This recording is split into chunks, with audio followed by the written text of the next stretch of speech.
ᱠᱟᱹᱨᱤᱭᱟ ᱥᱟᱞᱠᱷᱟᱱ ᱢᱩᱨᱢᱩ ᱜᱚᱢᱠᱮ ᱥᱟᱶᱛᱮ ᱥᱩᱢᱤᱛᱨᱟ ᱢᱮᱰᱟᱢ ᱚᱱᱟ ᱥᱟᱶᱛᱮ ᱮᱭᱟᱭ ᱯᱚᱱᱚᱛ ᱨᱤᱱᱤᱡ ᱥᱟᱱᱟᱢ ᱥᱮᱸᱜᱮᱞ ᱠᱟᱨᱡᱚᱠᱚᱨᱛᱟ ᱠᱚ ᱤᱧ ᱯᱟᱦᱴᱟ ᱥᱮᱫ ᱠᱷᱚᱱᱟᱜ ᱜᱩᱱᱢᱟᱱ ᱥᱟᱨᱦᱟᱣ ᱥᱮᱸᱜᱮᱞ ᱡᱚᱦᱟᱨ। तो ᱤᱧ बेलमुनी सोरेन पुरुलिया जिला और कामी लेका तेदो पुरुलिया जिला युवा जोनल प्रेसिडेंट। तो तेज आले जहाँ पुरुलिया जिला रेना पिया सब डिवीजन रे जहाँ दो सारना धर्म जनजागरण सभा 2 तारीख खुना 30 तारीख हाबी जहाँ लिस्ट ले तैयार का ओना लिस्ट लेका तेगे नो सारना धर्म जनजागरण सभा ले हुई चोया आदि बेस और आदि माने आदि कजाक से जिला रेना आले बलरामपुर ब्लॉक रे उनका दो 3 तारीख ले हुई चोकिदा केंद्रडी आतु रे संजय मुर्मू आयुर लेकाते संजय हासदा आयुर लेकाते उनका गे हुई चोकिदा ले 20 तारीख रे नोडे दो आले चकुली आतु रे भद्र सोरेन आयुर ते और तेज 27 तारीख उमेश मांडिया आयुर तेले हुई चोकिदा गिदी घाटी आतु रे तो आदि बेस हुयुक कना उनका गे बुरावे ब्लॉक रेना 24 तारीख ले हुई चोकिदा मानतान सुदर्शन मंडी गमके आयुर पे तो जहां लका तेज आबो नवा जनजागरण सभा से अब जहां नीता सेंसस रे जहां जाति जाति जनगणना लेकाते जहां और लेका हुयुक लगी नवा को कथा को पसनाव को हुयुक कना तो नोडे उनको आदि बेस को बुझाव दाड़िया कना से नुका आतु रे सेन कते उनको आदि बेस माने बुझ दाड़िया कना को नवा को विचार जखन गे बो समांगिदा तखन गे उनको कोनो नेगेटिव सोजवा को अगुइया आदि मज को अंजमे आर को मेने जे बांगों के नुका कते गे आतु दिसम चिंगा आदो नित जहां लका बुझुक कना जे नुका गे आबो जदि बोन प्रोग्राम इदिया आतु आतु ताले सनाम होर को बुझाव दाड़िया कना चेदा से मी बार आतु करे कुकली हुयुक कना आबोरेन आदिगान महिला को आबो धर्म इति करते जे तेज चारना धर्म नो आबो कोटलम मनता बाय नाम का इनखान ओ जे जाति जनगणना हुयुक लगी तो निया बार आपता ले कानो चेक पे ऑल होचया आदो को मेंदा आले उनगान बडाय तलेया जे ऑल होचया जो आपे उनका प्ले हटो गेले ऑल होचया आदो नहा महिला को ठेन से आदिगान होर कॉन्फ्रेंस रे मेना को आबो बेंगल रे दो आदो उनको नाते आले टका से ले कना जे आपे नोआ जेतु 2011 साल ना सेंसस रे अब नोआ सारना धर्म रे जस्ती ऑल होचो कदा तो अब नोआ गे तबना नोआ गे ऑल होचो आदो उनको आदि चेहरा को अंजमिया तो गमके मा निया गे नहीं के तबना मा सनाम को सिंगल जोहार।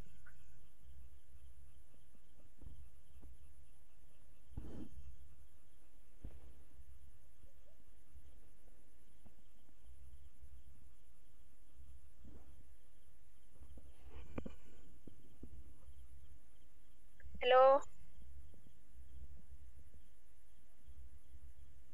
गमके अंजमना आंजमेना होय ओनागे जे तू टावर नोटे की प्रॉब्लम दाय आदो नाते इन तो इन बुझ बाñ बुझ दाड़े कना अंजम कना से बांगे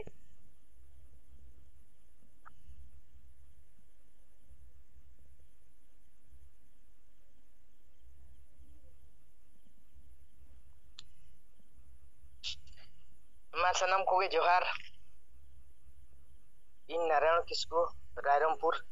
जोन सिंगल टी प्रेसिडेंट कुसमी ब्लॉक सिंगल परगना विलो रे परसित करिया दिसम गमके जीत बंगा सलखान मुर्मू मैडम सुमित्रा मुर्मू ज्योति मुर्मू तिलके मुर्मू याय गोटे पन्नत आसाम ओडिशा बिहार बेंगल झारखंड अरुणाचल प्रदेश त्रिपुरा बारे दिसम नेपाल बांग्लादेश भूटान अंडमान इन पास्टा सेट खन संतार सिंगल नता पास्टा सेट खन साय साय लसण सिंगल जोहार बोला रिया सिंगल जारपा कमी होरा रे इन चलाते बिजेतला ब्लॉक सिंगल पारगना कन्हू बास्के चला ना बिजेतला ब्लॉक रिया गे या अतु आदो ओना दो चंदरपुर झरन ᱟᱨ ᱵᱮᱞᱯᱟᱦᱟᱲᱤ ᱟᱫᱚ ᱱᱚᱣᱟ ᱟᱹᱛᱩ ᱯᱮᱭᱟ ᱟᱹᱛᱩ ᱟᱹᱞᱤᱧ ᱞᱤᱧ ᱴᱟᱨᱜᱮᱴ ᱞᱟᱜᱼᱟ ᱟᱫᱚ ᱚᱸᱰᱮ ᱪᱚᱱᱫᱚᱨᱯᱩᱨ ᱞᱤᱧ ᱪᱟᱞᱟᱣᱮᱱᱟ ᱚᱸᱰᱮ ᱦᱚᱸ ᱢᱟᱹᱡᱷᱤ ᱚᱲᱟᱜ ᱪᱟᱞᱟᱣ ᱠᱟᱛᱮᱫ ᱚᱸᱰᱮ ᱦᱚᱸ ᱵᱟᱨ ᱯᱮ ᱦᱚᱲ ᱠᱟᱹᱴᱤᱡ ᱞᱤᱧ ᱡᱟᱣᱨᱟ ᱧᱚᱜ ᱠᱮᱫ ᱠᱚᱣᱟ ᱵᱟᱨ ᱯᱮ ᱦᱚᱲ ᱡᱟᱣᱨᱟ ᱠᱟᱛᱮᱫ ᱵᱚᱱ ᱞᱟᱹᱭ ᱵᱩᱴᱟᱹᱣᱟᱫ ᱠᱚᱣᱟ ᱡᱮ ᱱᱤᱛᱚᱜᱟᱜ ᱟᱹᱫᱤᱵᱟᱹᱥᱤᱭᱟᱜ ᱥᱚᱢᱚᱥᱥᱟ ᱨᱮ ᱫᱷᱚᱨᱚᱢ ᱨᱮᱭᱟᱜ ᱟᱹᱰᱤ ᱢᱟᱨᱟᱝ ᱥᱚᱢᱚᱥᱥᱟ ᱥᱮᱴᱮᱨ ᱟᱠᱟᱱᱟ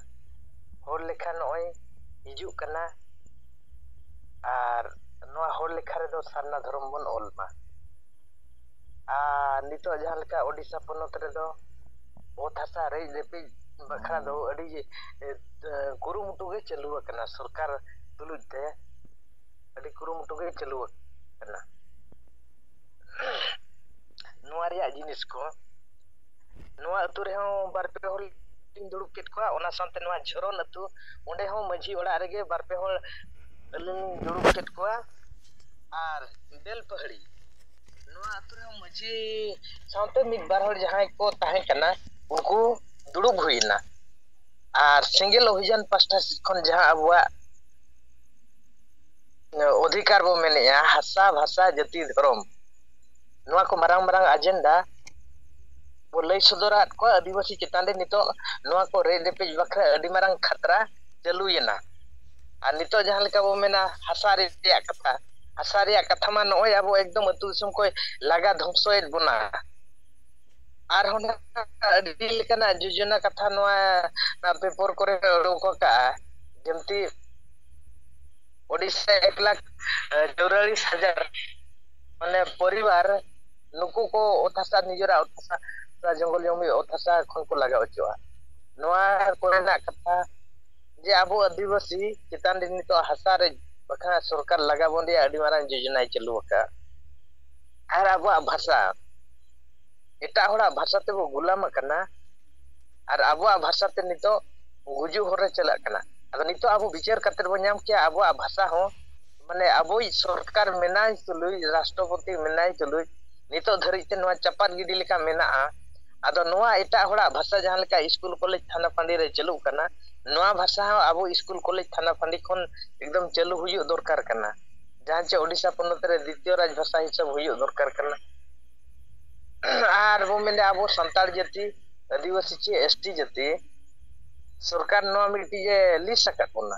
ᱟᱫᱚ ᱱᱚᱣᱟ ᱡᱟᱹᱛᱤ ᱛᱟᱞᱟ ᱨᱮᱦᱚᱸ ᱱᱩᱠᱩ ᱠᱩᱬᱵᱤ ᱠᱚᱠᱚ ᱢᱮᱱᱟ ᱟᱞᱮ ᱦᱚᱸᱞᱮ ᱟᱹᱫᱤᱵᱟᱹᱥᱤᱭᱟ ᱤᱱᱟᱹᱠᱷᱟᱱ ᱱᱩᱠᱩ ᱪᱟᱞᱟᱠ ᱡᱟᱹᱛᱤ ᱡᱩᱫᱤ ᱟᱵᱚ ᱟᱹᱫᱤᱵᱟᱹᱥᱤ ᱛᱟᱞᱟ ᱨᱮᱠᱚ ᱦᱤᱡᱩᱜᱼᱟ ᱤᱱᱟᱹᱠᱷᱟᱱ ᱟᱢ ᱫᱚ ᱞᱮᱵᱮᱫ ᱢᱟᱱᱮ ᱞᱮᱵᱮᱫ ᱠᱟᱛᱮ ᱞᱤᱢᱵᱩᱫ ᱜᱚᱡ ᱠᱟᱛᱮ ᱪᱟᱯᱟᱫ ᱜᱤᱰᱤ ᱠᱟᱢᱟ ᱟᱢᱟᱜ ᱚᱫᱷᱤᱠᱟর ᱡᱚᱛᱚ ᱟᱡ ᱤᱫᱤᱭᱟ ᱥᱚᱨᱠᱟᱨᱟᱜ ᱡᱩᱲᱩ ᱦᱚᱭ ᱤᱫᱤᱭᱟ ᱛᱟᱢᱟ ᱟᱨ ᱢᱟᱱᱮ ᱟᱢᱟᱜ ᱚᱛ ᱦᱟᱥᱟ ᱡᱚᱛᱚᱣᱟᱜ ᱡᱩᱲᱩᱭ ᱦᱟᱛᱟᱣᱟ ᱱᱚᱣᱟ ᱥᱚᱢᱚᱥᱥᱟ ᱠᱚᱦᱚᱸ ᱞᱟᱹᱭ ᱵᱩᱴᱟᱹ ᱦᱩᱭᱮᱱᱟ ᱟᱨ ᱱᱚᱜᱼᱚᱭ ᱵᱚ ᱢᱮᱱ ᱠᱮᱜᱼᱟ ᱢᱟᱨᱟᱝ ᱵᱩᱨᱩ ᱨᱮᱭᱟᱜ ᱠᱟᱛᱷᱟ ᱥᱟᱨᱱᱟ ᱫᱷᱚᱨᱚᱢ ᱨᱮᱱ ᱢᱟᱨᱟᱝ ᱵᱚᱸᱜᱟ ᱢᱟᱨᱟᱝ ᱵᱩᱨᱩ ᱟᱫᱚ ᱢᱟᱨᱟᱝ ᱵᱩᱨᱩ ᱫᱚ ᱡᱷᱟᱲᱠᱷᱚᱸᱰ ᱯᱚᱱᱚᱛ ᱨᱮ ᱢᱮᱱᱟᱭᱟ ᱞᱩᱜᱩ ᱵᱩᱨᱩ ᱠᱷᱚᱱ ᱦᱟᱱᱮ ᱥᱟᱺᱜᱤᱧ 80 ᱠᱤᱞᱳᱢᱤᱴᱟᱨ ᱥᱟᱺᱜᱤᱧ ᱨᱮ ᱟᱫᱚ उन्नी दो जैनो को हताव आकादेया माने 5 जनवरी 2023 रे हेमंत सोरेने अखरिंग केदे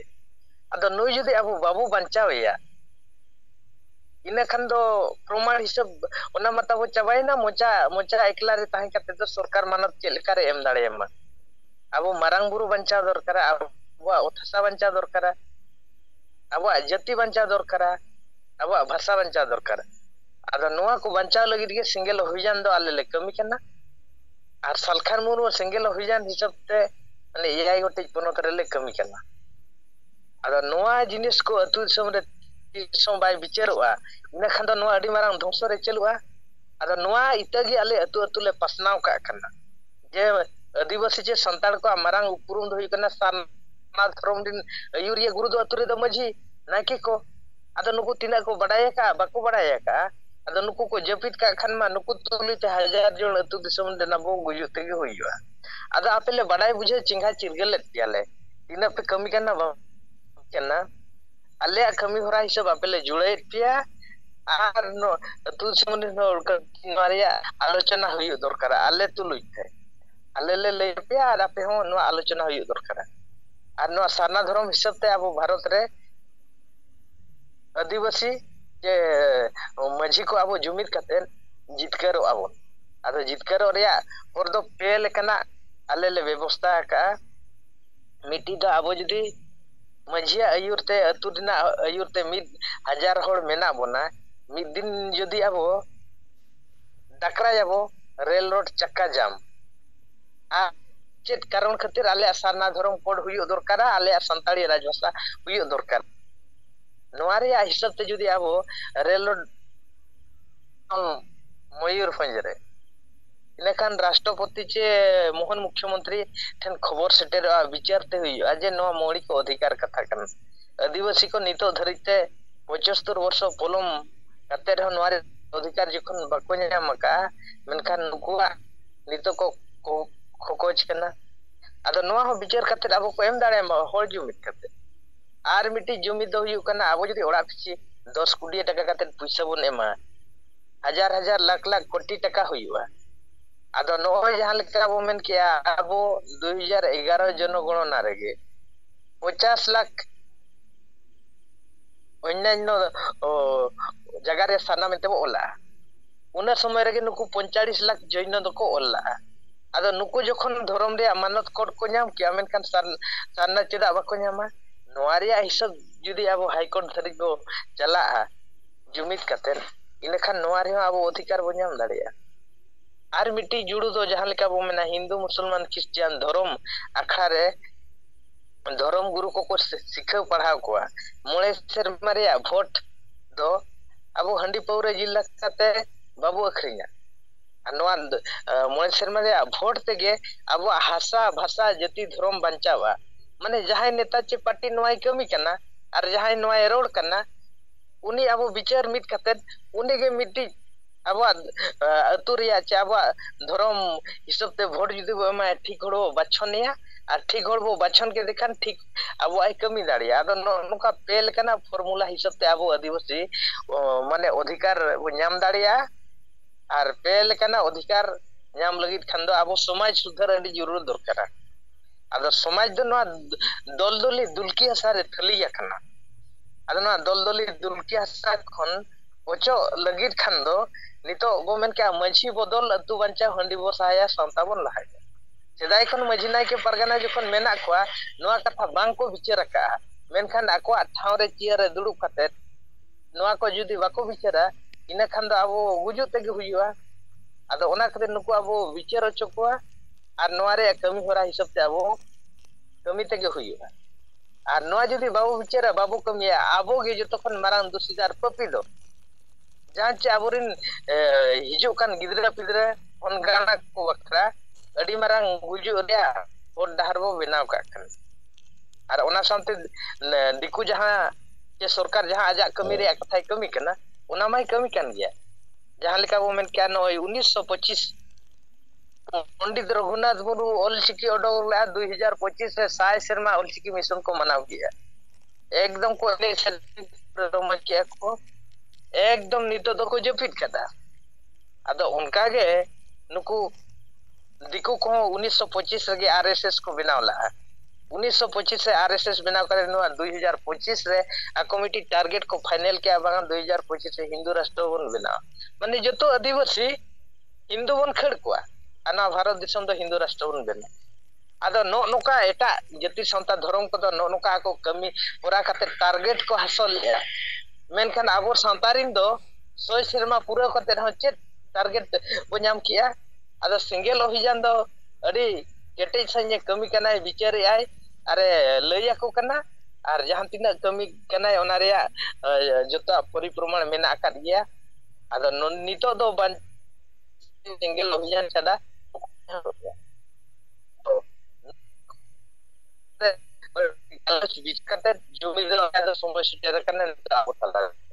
नोका उनको को बुझाव बड़ा केतको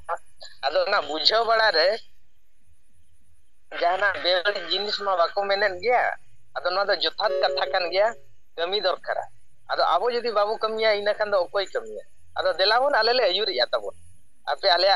पीछे रे आपे हिजुते हुया पिया गड़ोते हुया पिया आर बांखान दो आपे ताबन लई पे ओका होते बन गड़ोआ ape le kudo pia jahanak gitu mitik faisla huyu dorkar kana ado unku ona model hisab te o gapal mara gota ket ko ako motamot ko mene nuare katha gapal mara hoy gaya ar ape tu ale jawra do ale jawra ko ape galochia ko tabon ape hiju pe ठीक गया nuare kami hora do phone te abu gapal mara ape suk subidha re bojawra ale le chala nyam kate detail le lay apia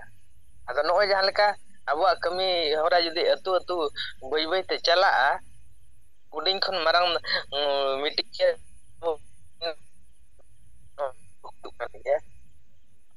olana kami hora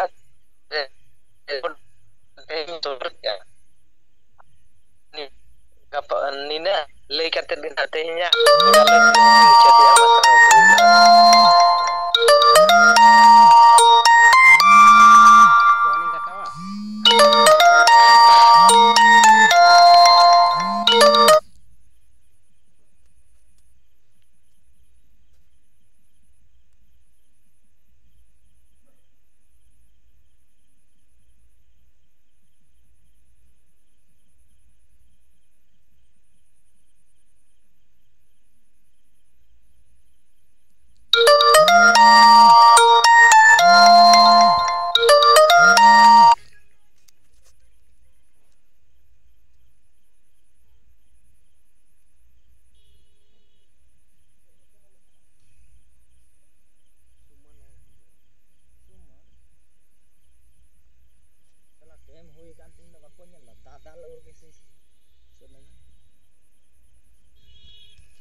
Lenjana lagi kelikang kana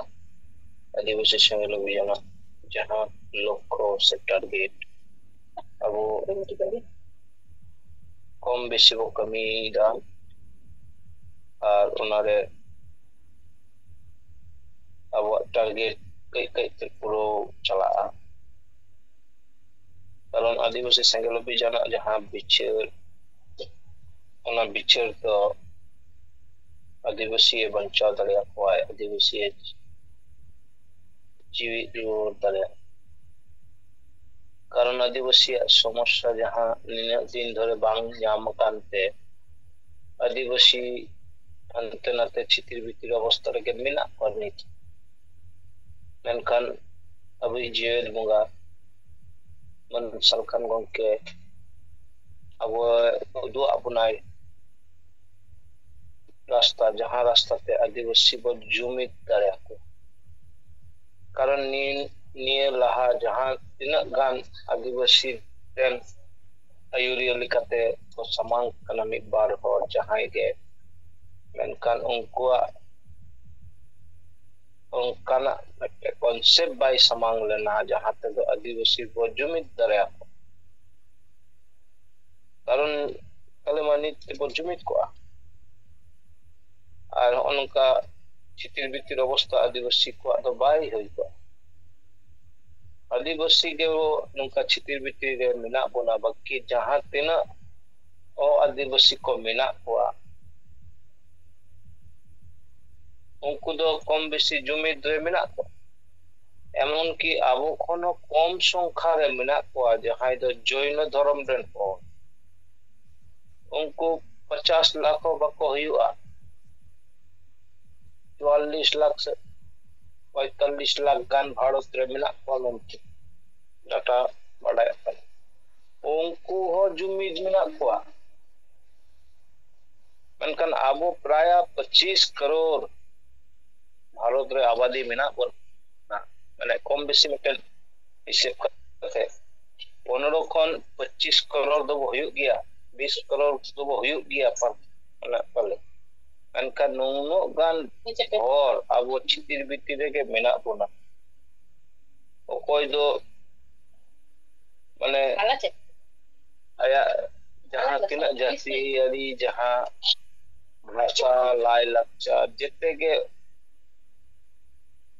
चबा कदा को किचुकान आदिवासी আর কিছু ᱫᱚ ᱚᱠᱛᱚ ᱨᱮᱜᱮ ᱢᱮᱱᱟᱜ ᱠᱚᱣᱟ ᱠᱟᱨᱚᱱ ᱟᱵᱚ ᱵᱚ ᱧᱮᱞ ᱫᱟ ᱡᱟᱦᱟᱸᱭ ᱡᱟᱹᱛᱤ ᱥᱮ ᱡᱟᱦᱟᱸᱭ ᱦᱚᱲᱟᱜ ᱵᱷᱟষᱟ ᱟᱨ ᱫᱷᱚᱨᱚᱢ ᱵᱟᱭ ᱧᱟᱢ ᱛᱟᱦᱮᱱᱟ ᱩᱱᱤ ᱢᱟ ᱟᱫᱚᱜ ᱜᱮᱭᱟᱭ আর ᱚᱱᱠᱟ হালাত ᱨᱮᱜᱮ এখন ᱵᱚ ᱯᱟᱲᱟᱣ ᱟᱠᱟᱱᱟ শুধু মাত্র আবুই জীবের বঙ্গা দাঁড়াইতে যদি সান্তালি পার্সি বাবো জিতকার কিয়া তাহলে কিন্তু আদিবাসী নোয়া সান্তালি ভাষা দবো আগে গিয়া কারণ আবো বো নিয়েল দা যে আদিবাসী কো বিভিন্ন ভাবে বিভিন্ন রকম আবো কো ভাষা জায়গা ᱦᱚᱪᱚᱜ ᱠᱟᱱᱟ ᱵᱚ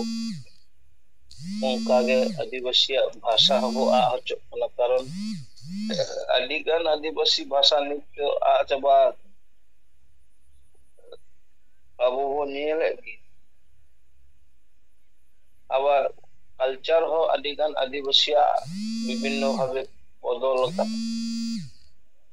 নিত মা আবো বো ᱧᱮᱞᱮᱫ ᱜᱮᱭᱟ আদিবাসী একমাত্র मिट्टेन के भाषा जीवी मिना उना दो संताली भाषा कारण नोआ भाषा सरकारी मानवते ᱧᱟᱢ ᱠᱟᱫᱟ ᱟᱵᱩ ᱡᱤᱣᱮᱞ ᱵᱚᱸᱜᱟ ᱫᱟᱨᱟᱭ ᱟᱫᱚ ᱦᱚᱸᱜᱼᱚᱭ ᱡᱮ ᱱᱤᱛᱚᱜ ᱯᱚᱨᱤᱥᱛᱷᱤᱛᱤ ᱮᱱᱛᱮ ᱨᱮᱦᱚᱸ ᱟᱹᱫᱤᱵᱟᱹᱥᱤ ᱫᱚ ᱡᱩᱢᱤᱫ ᱞᱮᱠᱟ ᱵᱟᱵᱚ ᱧᱮᱞᱮᱫ ᱠᱚᱣᱟ ᱡᱮ ᱱᱤᱱᱟᱹᱜ ᱥᱚᱢᱚᱥᱥᱟ ᱨᱮ ᱢᱮᱱᱟᱜ ᱵᱚᱱᱟ ᱢᱮᱱᱠᱷᱟᱱ ᱡᱩᱢᱤᱫᱚᱜ ᱞᱟᱹᱜᱤᱫ ᱫᱚ ᱵᱟᱹᱱᱩᱜ ᱵᱚᱱᱟ ᱮᱴᱟᱜ ᱮᱴᱟᱜ ᱥᱚᱢᱟᱡᱽ ᱨᱮ ᱱᱤᱛ ᱡᱩᱢᱤᱫ ᱠᱟᱛᱮ ᱡᱤᱛᱠᱟᱹᱨ ᱠᱟᱛᱮ ᱠᱚ ᱞᱟᱦᱟᱭᱮᱱᱟ অথচ আবো দো আর তিস বো জুমিদᱚᱜᱼᱟ আর তিস বো আবো বো জিতকারᱚᱜᱼᱟ ᱛᱮᱱ ᱟᱵᱚ ᱨᱮᱱ ᱜᱮ ᱟᱹᱫᱤᱵᱟᱹᱥᱤ ᱜᱮ ᱨᱟᱥᱴᱨᱚᱯᱚᱛᱤ ᱢᱮᱱᱟᱭᱟ ᱛᱮᱱ ᱟᱵᱚᱣᱟᱜ ঝাড়খণ্ড রাজ্য রে আদিবাসী গে সান্তার গে মেনা মুখ্যমন্ত্রী এনতে রহো চেদা আদিবাসীয়াগ চে হো বানু উড়িষ্যা পনত রে হতো সান্তাল আদিবাসী গে মুখ্যমন্ত্রী মেনা বাড়িয়া বাড়িয়া স্টেট রে তাহলে আবোরেন বাড়িয়া বাড়িয়া স্টেট রে যদি আদিবাসী গে বো মুখ্যমন্ত্রী বো ᱧᱮᱞᱮᱫ ᱠᱚᱣᱟ আর রাষ্ট্রপতি হো আদিবাসী তাহলে মা ভারত রে আবো গে তো যা গে বো খোঁজ কিয়া ওনা গে বো ᱧᱟᱢ কিয়া মেনখান উকুর উনকানা পরিস্থিতি আবো ভাষা ভাষা জাতি ধর্ম ইজ্জত আবাদি যেতে গেতো আ চাবাক কানা তাতে মুখ্যমন্ত্রী বানার তাহা কাতে হচ্ছে লাভ তাহলে অনা তো আবো বুঝো মাবো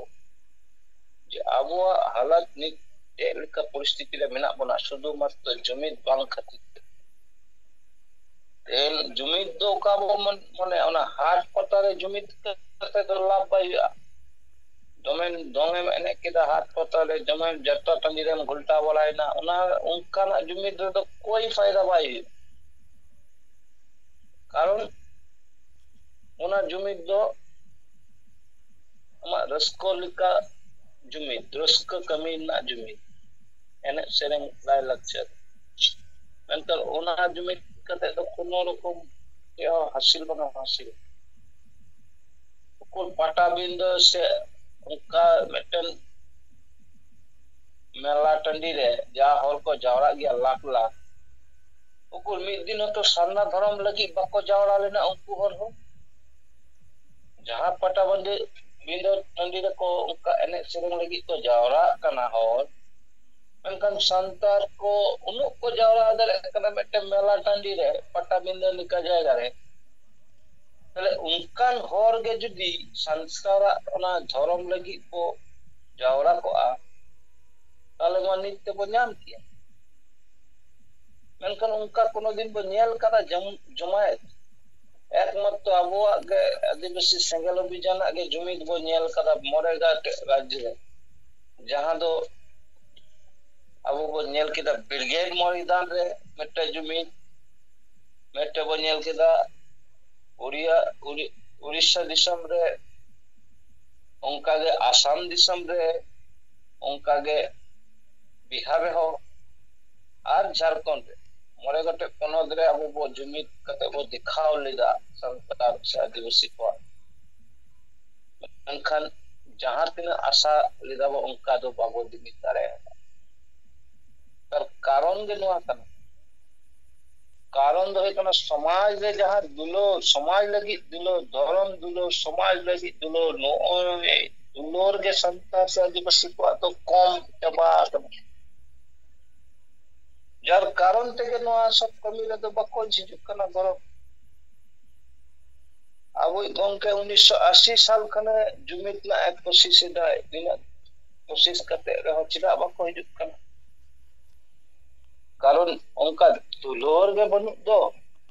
संताली भाषा लगी सन्ना धर्म लगी से अब गाड़ झारखंड दिसम लगी ओना दुलोर बनु खान दो चिकली कते को हिजुआ तेन बंगाली को नेल को बांग्ला रे को राजदा मनकन गुटा धरती रे को चला हिजु कना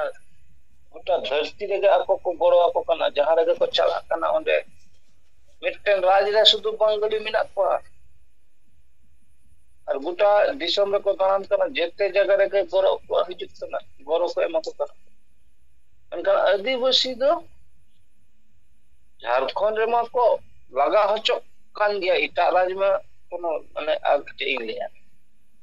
निजरा गार जायगा रे लगा चकान खान आगे चिकेया मांग बुरु अखरिंग में अब मांग अब गार दिसम रे राज रे अदो होय परिस्थिति कोन अब वो ओडों आ कालिका अब आतो आतो रे होय धर्म दुलोर जते सरसा मा ओना कथा बुझो को हे आमा अमन मनमी कना मामा धर्म लगती है हम तो डंगड़ी मेरम लेका जाता हम बुझो मिया मांग मांग ऑफिसर एम लेओ कना मन कना मा धर्म गे बनु कना अदो नीट हो जदी नुआ इदी कते मी घड़ी लगी हो बंगम उयोरा कले चिले कना हम दो मेरम अरे चिदा दो नुआ धर्म करम नंग का कमी कना जेते बदल का में मेरम सुकरी लेका तहान में से भाषा जेमन भाषा बन लगती कना उनाते हम भाषा हो नित आलम देखो पुसिया भाषा ते के हम दो ला अदो आतुले नित जागरूक तागु हियो आतुले हर बुझो को हियो आ यनी तो दो अदो बनुआ अब जीवेत बुंगा जहां रास्ता अगु का बना उना रास्ता रे जदी बाबू गोरो कान अब तो वो चाबा कना चाबा हिजु गया कोई भाई बंचा तो नित समय कहां करते हो जदी बापे गरो आ ताले किंतु आगामी दिन हेरी गए तेन जहां परिस्थिति में आगामी दिन आरो भयंकर परिस्थिति हिजु कना उना परिस्थिति दो आमा भाषा आमा भाषा आमा इज्जत चे हबन तान आम पूरो पूरी आ चाबा आम वहाँ किंतु परिष्कार वो बुझो को और जहां बाको गड़ो उनको हो मेता को पदवी बदल में संतार खन आदो एससी में से ओबीसी में आदिवासी तहा कते आदिवासी जदी रखा के बागम दरे हम चे लगी आदिवासी समाज एम जुड़ू एम हताव कना प्रत्येक चाकरी जीवी मेता को या समाज दलाइते चाकरी पे नामा कदा समाज गरो रे जदी बापे हिजु खान आपे दो चाकरी लायक के बनु पिया कारण आपे योग्यता के बनु सरी कथा कना ना ताला ताला देखो पुसी बकोले तोरा तो कोठाई पास रे बाबू कोठा आदो कोठा रे न्यामी द ठीक गया दो ना दो का कोन न्याम द समाज बिनाइते आ समाज के जदी गुजु खान हम द चेह तो बन कहां आदो होना को अब बुझो लगती है कारण मेटे उदाहरण हिसाब तक लिया अब परिस्थिति चेलिका मेटेन आजम नाम दी जे सोशल मीडिया करे मेटेन अध्यापक बंग पार्सल किसको ताई ने उनी पार्सल किसको बांकुड़ा से ओका पुरुलिया अंते रे पुराक ताई अंते गे ओकाटा कॉलेज रे अध्यापक बनाव कना किछु दिन दमे सोशल मीडिया रे वायरल कन तया जे आय दमे को अपमान कदे नुकाना कथा को अदो उनी दो पार्सल किसको दो हुयु कना ओना कल्याण समिति बको बनाव कदा वेस्ट बंगाल रे ओना कल्याण समिति रेन गे मन होय सेक्रेटरी लेका मेनाया अदो इंसान दो पहिलो पहिलो कई उपरुम ताहा कन मी बार छोट अदो उनी संग जखनी गलमड़ाव लिदा उनी तो हली के ले गया ना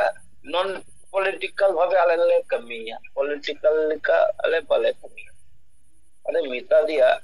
नॉन पॉलिटिकल लेका पे कमी खान दो 30 तो जितके भावे दाले और होय मामला मुकदमा कते पे कमी दा जहां कथा पे लेदा जे मामला आले अमुक आले और जहां तीन एक एसटी मेना को उनकुले बातिल होचो को अरे ले किदा देखो इन मामला जगह रे मेनिया इन कोर्ट रे कमी गया ये तो लाख लाख मामला नि मेना पेंडिंग और हम गपा हलो एम फाइल मियांग हलो एकदम जजमेंट एम जामा आमा फेवर रे संभव की उनी तो लड़ाई नो दो चला मेनकान आम जुदी नितो एक एसटी रे लड़ाई दम बेस कथा मेनकान छाना धर्म लगी हो लड़ाई लगती है संताली राजपसी हुई उमा झारखंड पनदे उना जुने हो लड़ाई लगती है वो बे जैसे जीत करो आम मेनकान उनको पार्सल किसको लिखान में नाम चले बुड़बो खरो बाई बुझो लिदा इया कथा से अब संगेला कथा उनी खाली नहीं किदा जे आले दो नॉन पॉलिटिकल आनी तो नेल नेमक कना को जेते गे ओना किछु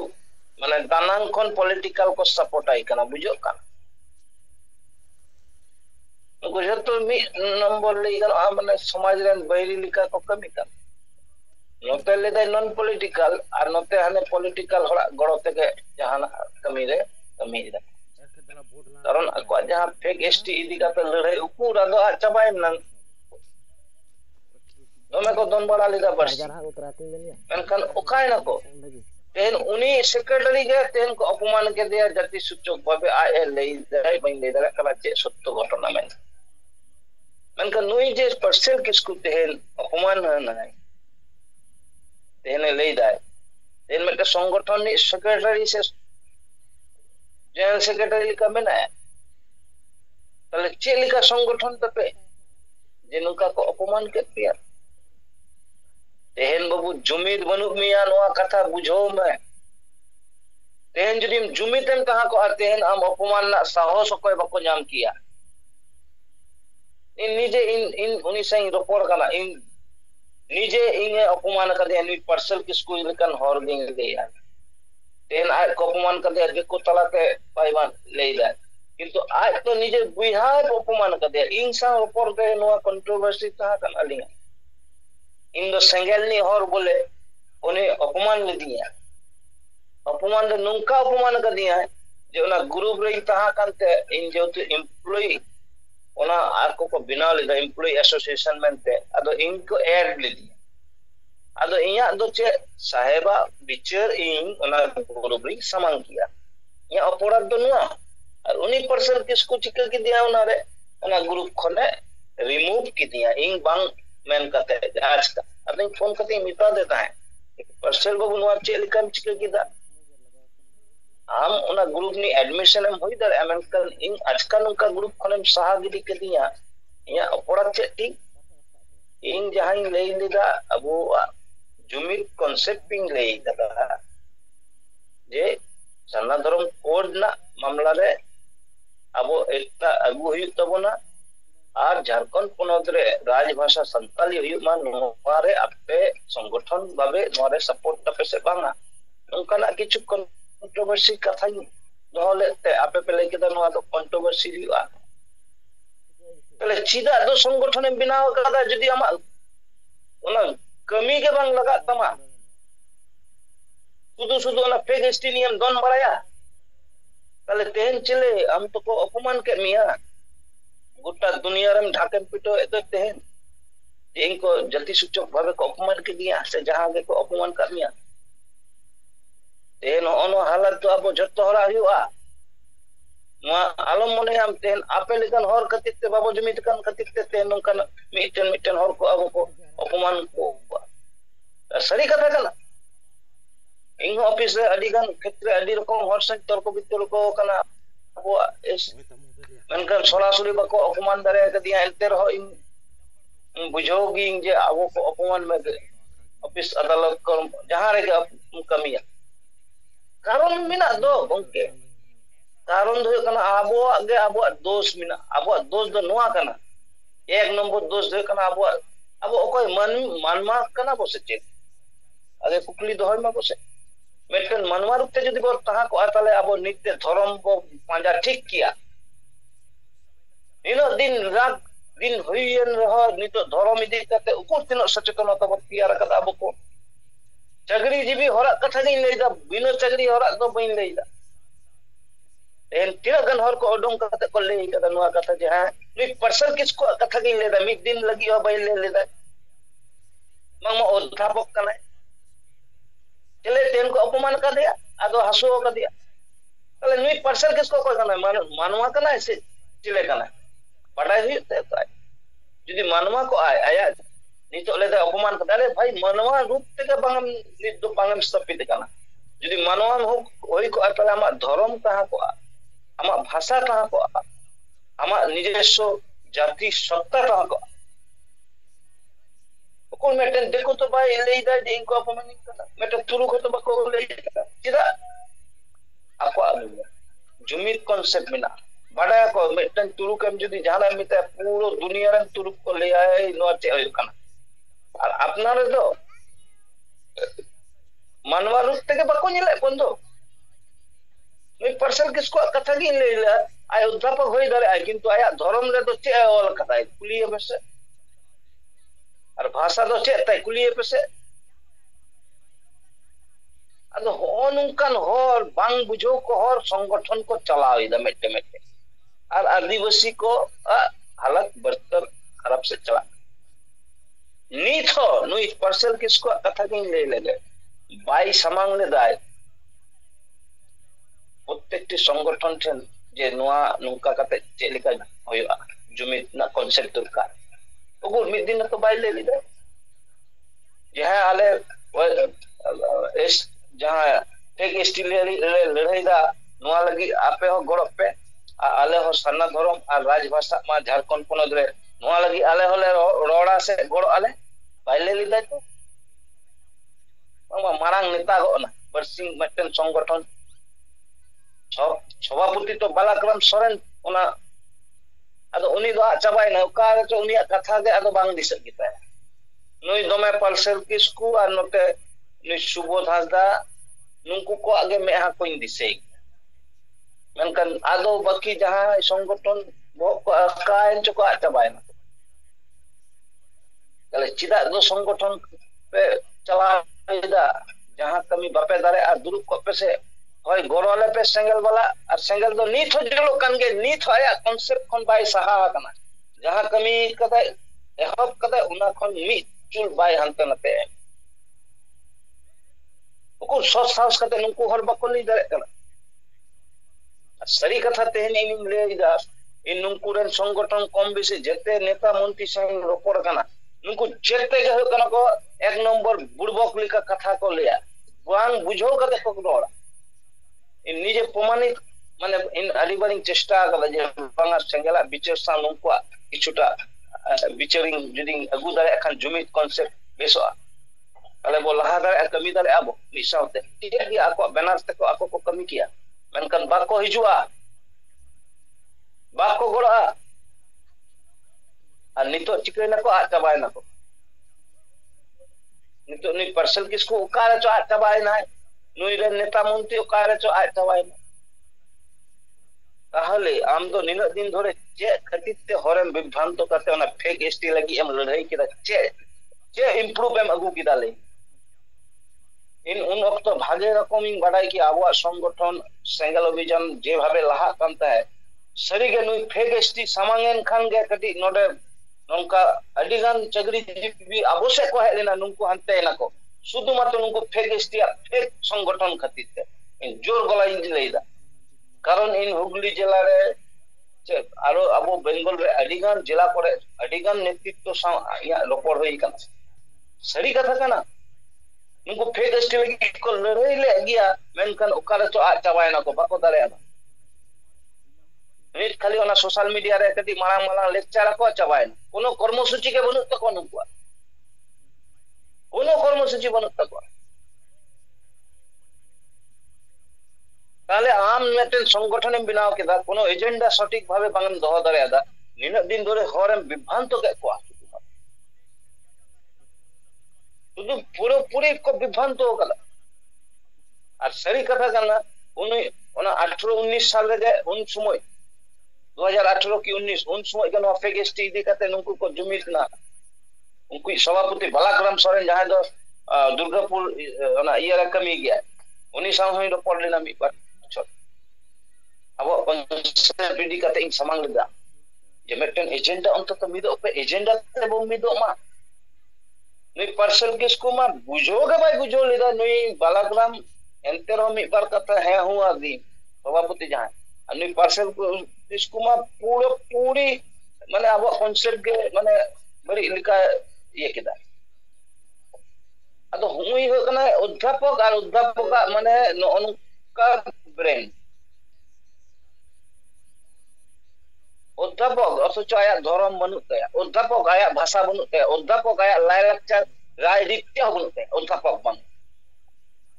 আবো সান্তাল আদো নুনকান হর যদি সংগঠন কো চালাওয়া তাহলে তো হর তো বিভ্রান্ত গিয়া সরি কথা তেন ইনা গান কথা লইনা উদ্দেশ্য কে নিয়ে কান যে তেন নুনকা যে আডিগান হুডিং হুডিং সংগঠন বো বেরে একদা जहां दो आओ बाबो बुझो दा उना संगठन बेरे कते समाज तिना मारन खुशी किदाबो समाज द खुती दा नोआ जे हुडिंग हुडिंग निजे नेता सजाव लगी एम लाहा कना आर ताला रास्ता रे माने एकदम डुबुजोआ सरी कथा कना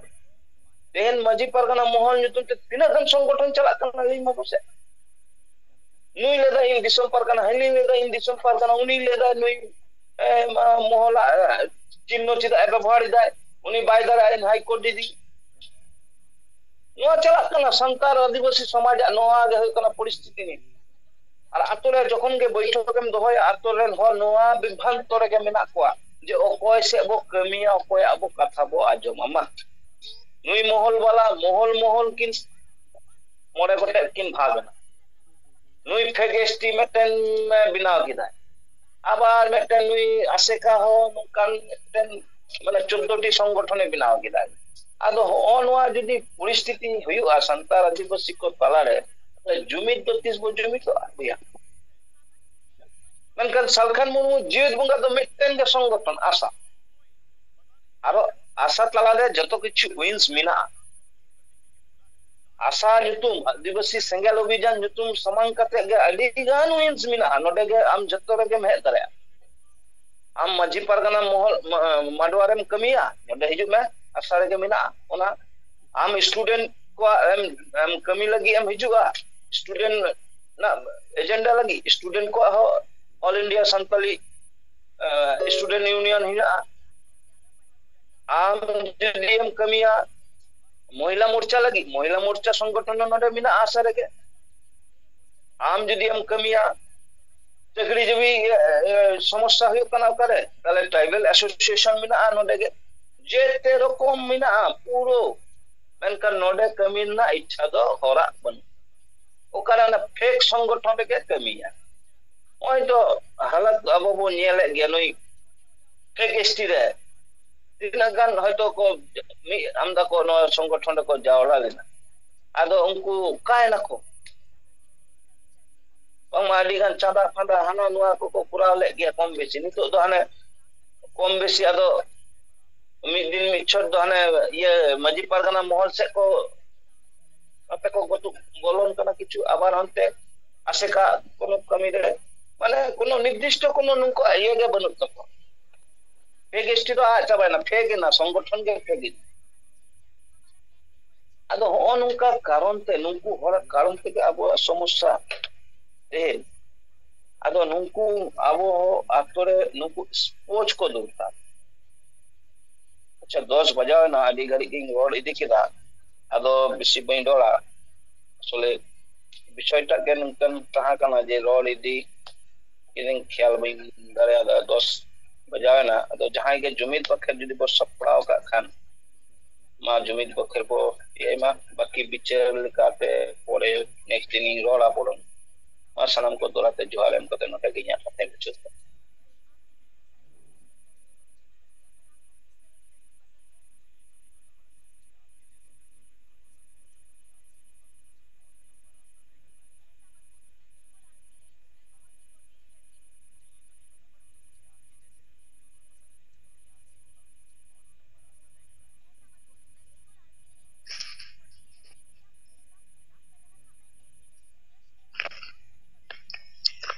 गमके साथे सनम को जोहार ᱤᱧ ᱥᱤᱸᱜᱟᱹᱲ ᱡᱤᱭᱚᱱ ᱨᱮ ᱡᱚᱲᱟᱣ ᱟᱠᱟᱱ ᱥᱟᱱᱟᱢ ᱠᱚᱜᱮ ᱡᱚᱦᱟᱨ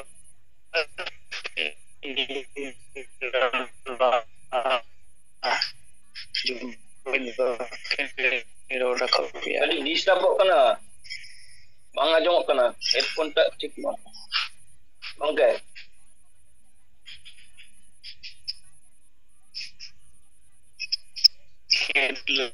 ᱢᱟᱨᱟᱝ ᱵᱩᱨᱩ ᱡᱟᱦᱮᱨ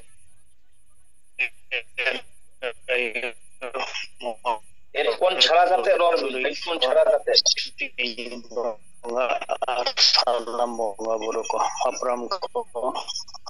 asa sam kari